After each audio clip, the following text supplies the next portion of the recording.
touch. You got the touch. This is Stan Bush, and this epic video from Optibotimus truly has the touch.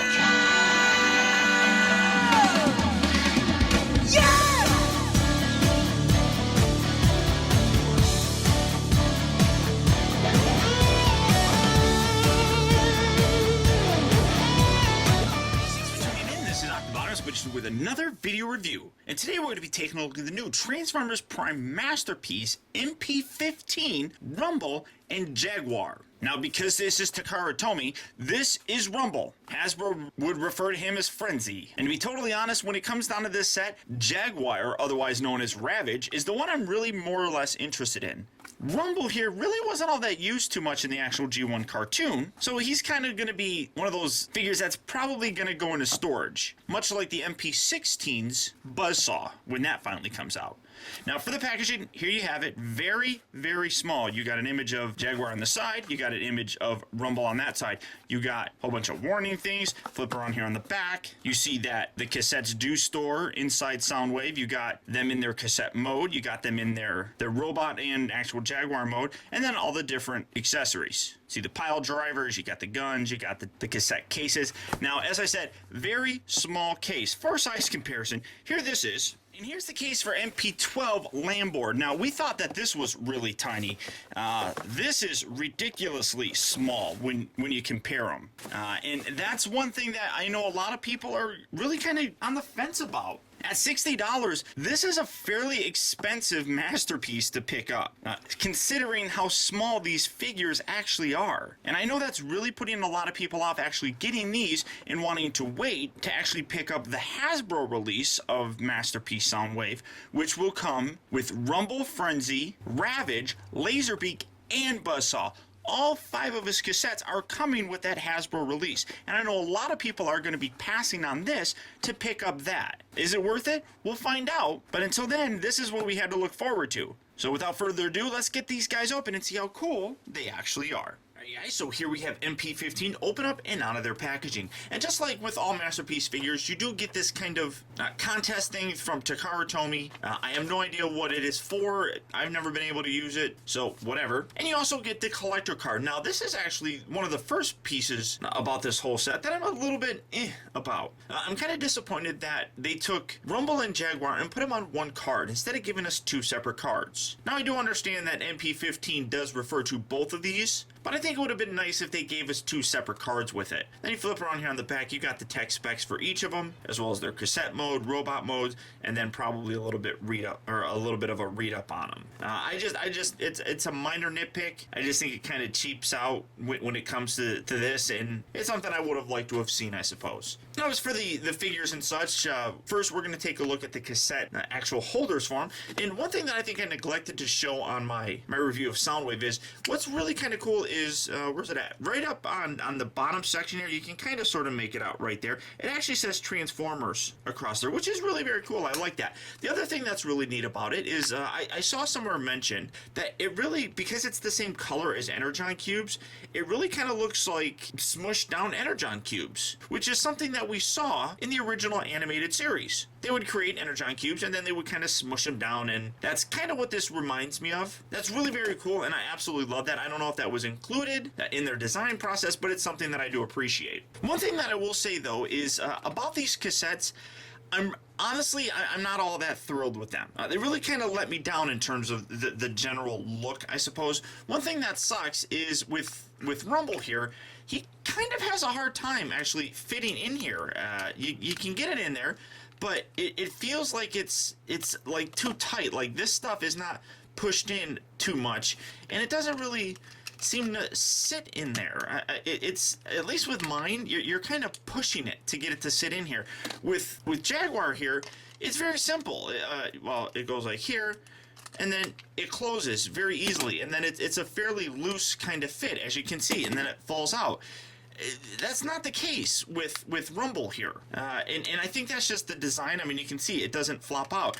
I think just the design of it, I mean, they're basically the same size, but it's I don't know, it doesn't give as much of a square feel, and you can kind of sort of see how this leans to one side. So that's one of my nitpicks, I suppose. They don't really fit in the cassettes very well. And that also leads me to the next part. Is one of the features with Soundwave is you push that down and you can take these out. Then you can also store up to 3 cassettes in there. So taking him in there, when you push him in there, it feels like there's resistance. It's not as easy. And I'm going to try and show this off, getting all these cassettes inside there.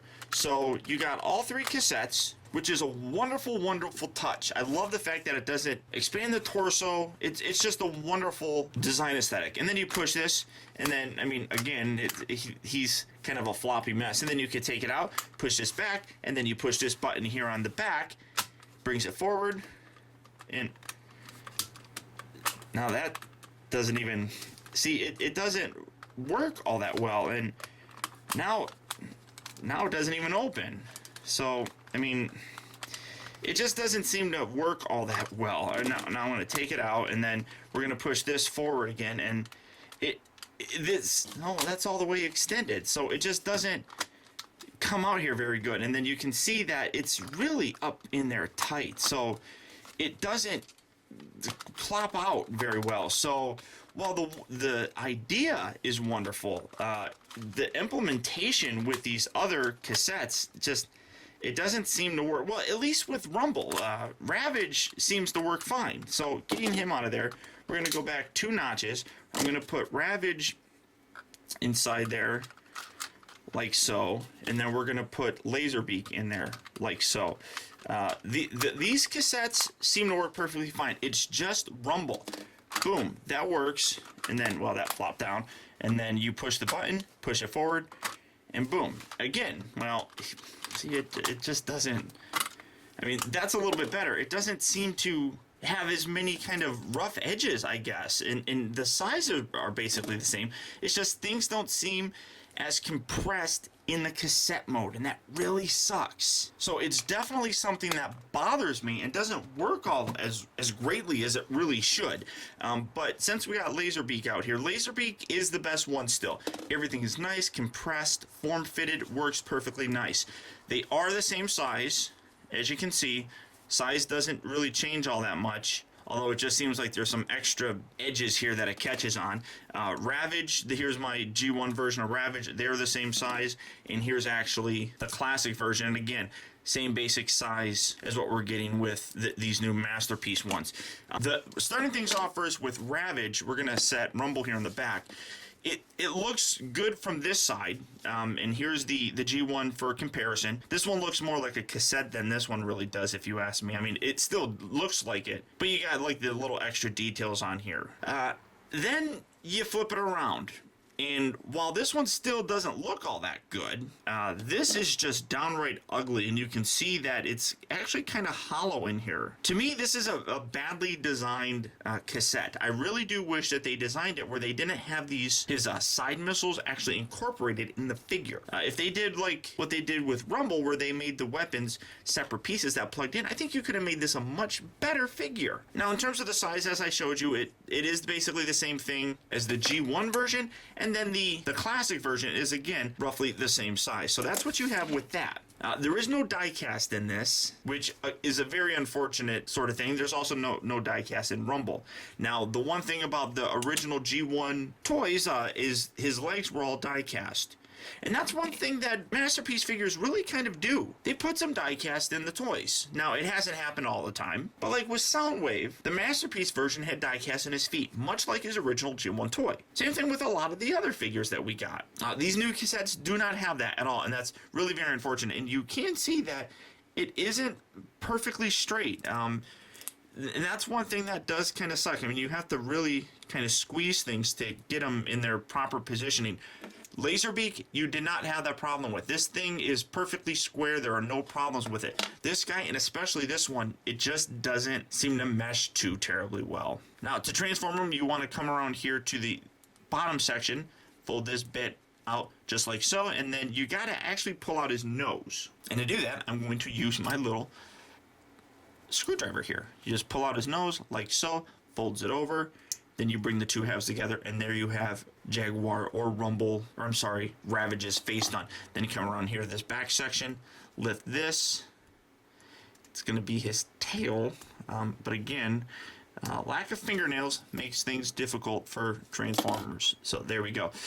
Pull that out. Pull out the little feet here on the side, and then you actually have to take this and separate this, pull this out, and then you see a little peg right here that pegs into that section right there. Do that on this side as well, get that little tail out of the way, and then just pull it, and then rotate it around just like so. Then you can just separate these. These actually tab in there. You can see a little tab right here that actually tab into the top section of his arm. So just bring these out, get them out like that.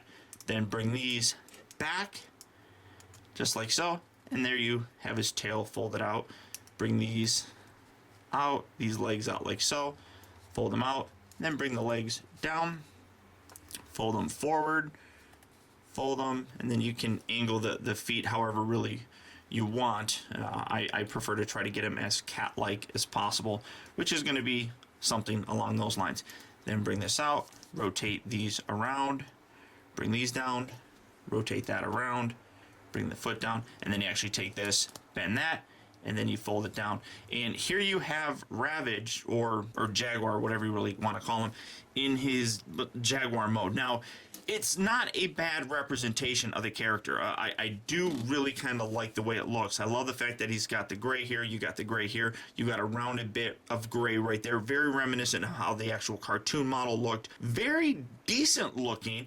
But I really think that it could have been a much better figure again if you didn't build these missile things on his side. And then this bugs me that it doesn't really come together very well, and his tail is not centered. You can totally see that there's more on this side than on that side. That's something that really does bug me, and I don't like it. I honestly, I really don't. This is, for a masterpiece figure, I expect a high level of engineering, which this does have, but to be totally honest, the classic one had a good level of engineering. And transforming this guy real quick, you can see that the classic one is actually bigger than the new masterpiece one, and honestly, I think the engineering in this one was brilliant, and he actually has the little tiny missiles on here as well, but the legs just look so much better. Like I said, I really think they should have kept this separate and kept the weapons similar to this, because this is just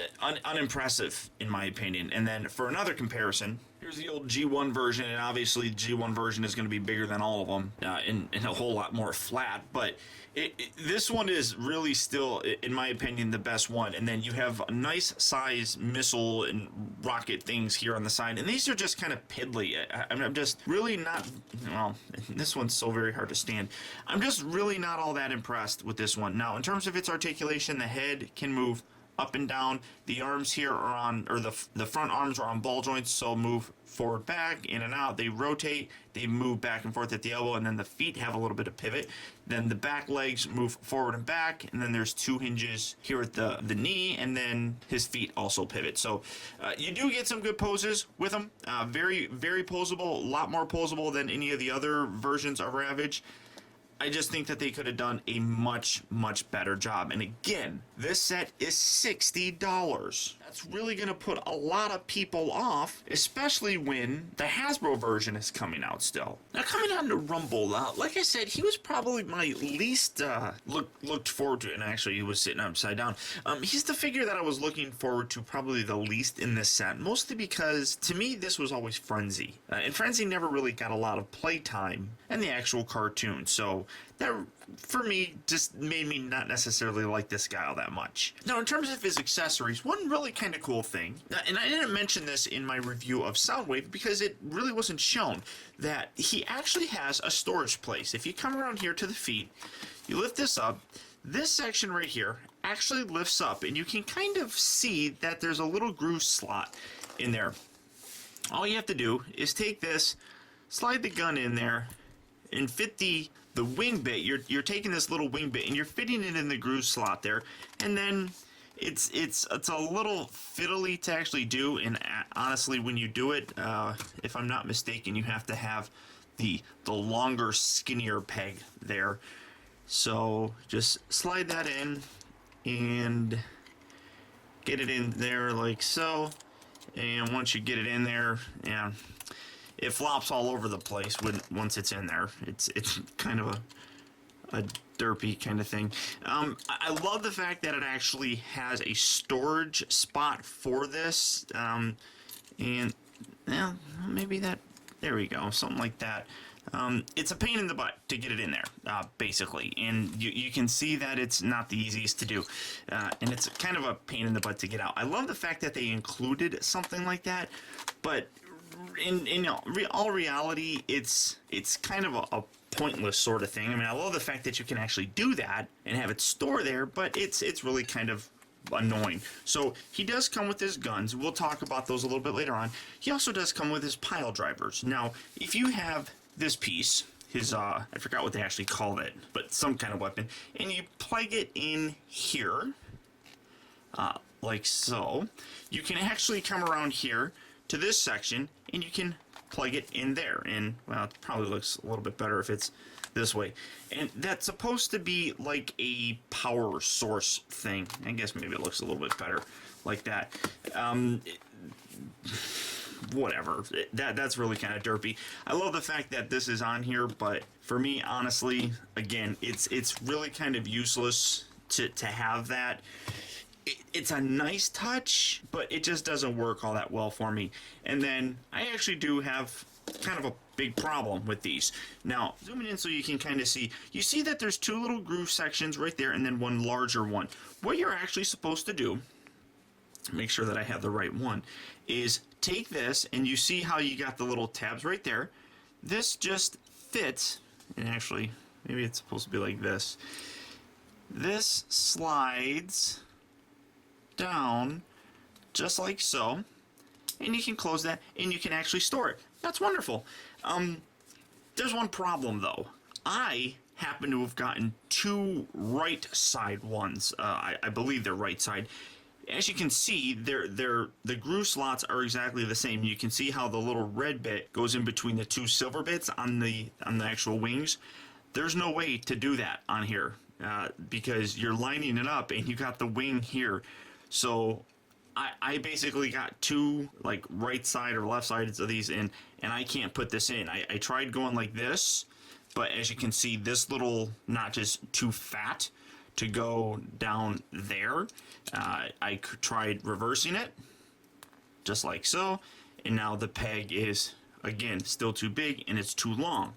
There's no way I can get this in there, and it really kind of sucks. Now, I have heard about other people having that same problem where they got two the same side pile drivers and you can't do anything about it. Fortunately, Big Bad Toy Store is where I got this from, and they are sending me out replacements for these. So kudos to BBTS for the wonderful customer service that they offer.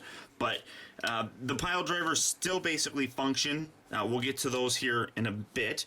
Set that out to the side, and then you got this little, I don't even know what you would call this. This is ugly, whatever it is, but set that over there. Coming to the Rumble figure itself, basically this is what you have, and then you got this back section just like so. Now for a comparison, here is the G1 cassette, and as you can see, there is a lot of similarities again in terms of the paint scheme and everything. This one looks a little bit better in my opinion, just because it's got this bit here in the middle which kind of replicates a tape in the extra actual recording material in there. I like the Decepticon logo there.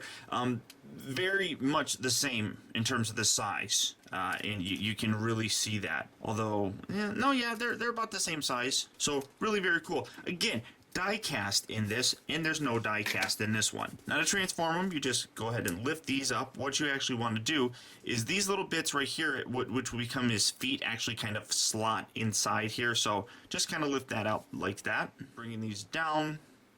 And you really kind of have to push your fingers on this section right here, kind of push together, pinch that together to be able to pull these all the way out, because otherwise you pull the leg off, as you can see. So pull that out and then just angle that all the way forward. Take the foot, fold that down like so, rotate that around. Do that on this side as well. So you're going to rotate it, kind of hold this, pinch this as tight as you can, fold this out, and then bring this all the way forward like so. Fold the foot out. Here you have his legs done. Take this section, actually extend this out. Now I've seen a lot of people's where there's this kind of floppy. Mine's very secure and it stays up there very nicely. Come around here, you got his hands. Fold those out like so.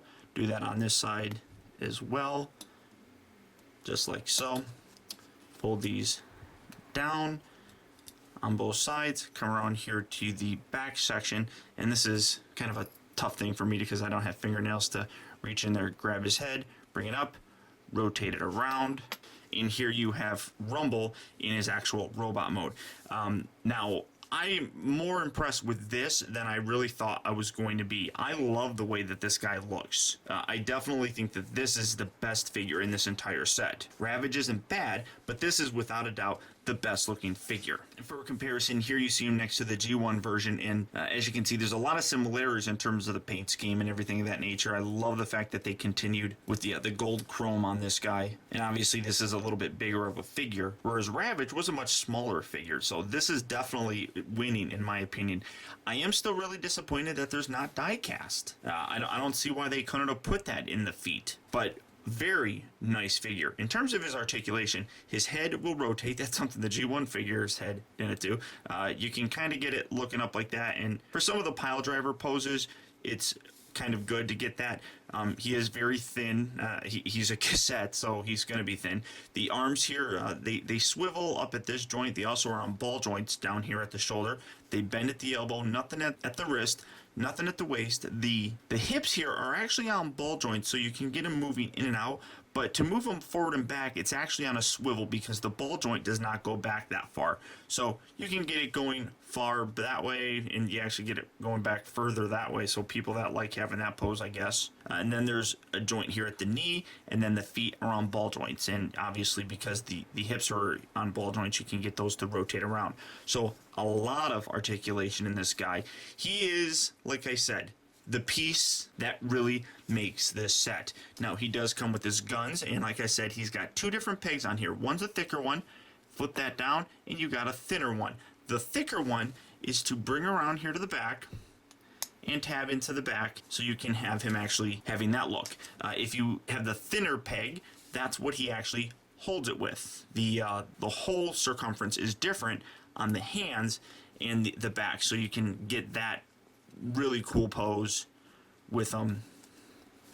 Very nice. I absolutely love that look. Now, the most important thing that everybody wants to know with these guys is how do the pile drivers work? Well, the biggest thing, again, because I got two of the same side, it actually doesn't work all that well on mine. That's really kind of unfortunate.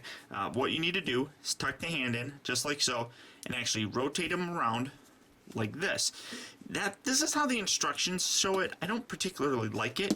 And then you just take this and you push it in. Now, you can see how when you push it in, it goes a whole lot further in terms of the black section than this section. And that's how I also knew that I had the wrong side. As you can see, that stops right there. That does not go in. And this is very floppy and loose. It does not securely go in there. This one is nice and secure. It doesn't really tab, but there's a lot of, well, I don't want to say extra bits, but there's a lot of molded pieces in there that add some friction when you're putting it in there and holds it in there nice and securely. This one, it's just an absolute floppy mess. It still works, but because it's the wrong fit, it doesn't work all that well. And then you can extend these down like so. You do have to bend them, so get a little bit of a bend going here. I do wish he could bend a little bit better at the hips. He can still bend at the hips, but you really kind of have to do some crazy and just pull his leg off entirely. You do get some crazy poses with him. Just trying to angle this so you can actually do it, and then you can see that you angle his head up, and then you can get him actually doing it. I don't like the way that this looks, so what I honestly like doing is rotating it around and then putting it in, but again, it's not as secure as a connector bit. I just think that looks a little bit better, and then you don't have to angle his knees as much, because as you can see, it sits a little bit higher. Or sits a little bit lower actually on the arm. So I actually prefer having it around like this. I think it looks a little bit better and doesn't look as ugly here in the shoulder area. That's just a personal preference for me. Now, these also will store on his back. If you take these little bits right here, slide this in, There we go, just like that. You have this little hook section here that comes around here to the back, and then you have these little pegs that will peg into the back section here. Just give that a nice little push, and you can give them a jetpack. It really does make them back heavy, and as you can see, I got him, well, I don't have his hands out. I have him angled where he's actually able to kind of stand at a decent angle and not look all that terrible when he's doing it.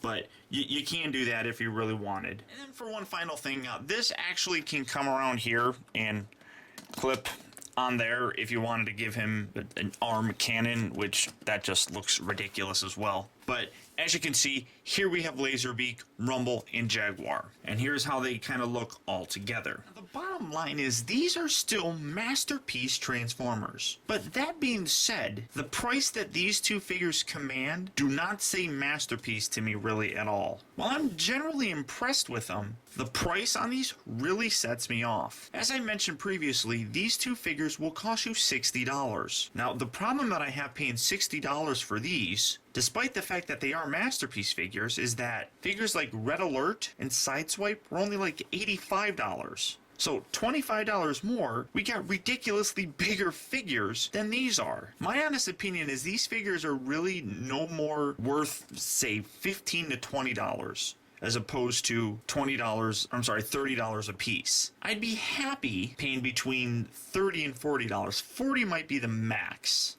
Breaking down to about $20 per figure. The $30 per figure, it just doesn't work for me. So while I do like these guys, and really, I really do, the price just doesn't work for me. If you are interested in getting these guys, I would absolutely recommend waiting for the Hasbro release of Masterpiece Soundwave, which will come with him, Laserbeak, Buzzsaw, as well as the blue one of this guy, whatever you want to call him. To me, he's Rumble, and like I said, he's Frenzy. That's the best way I honestly think that anybody should get these figures. I really don't think that Hasbro's going to change too much in terms of the paint scheme on these to really warrant people wanting to get these particular Takara Tomy ones. The cassette mode on Ravage is better in terms of implementing him with Soundwave, or incorporating him with Soundwave. The cassette mode for Rumble just doesn't work all that well. He doesn't seem to hold together very well to fit inside him for that eject feature. But the look of the cassette on Ravage is just really kind of ugly. The front looks fine. The back,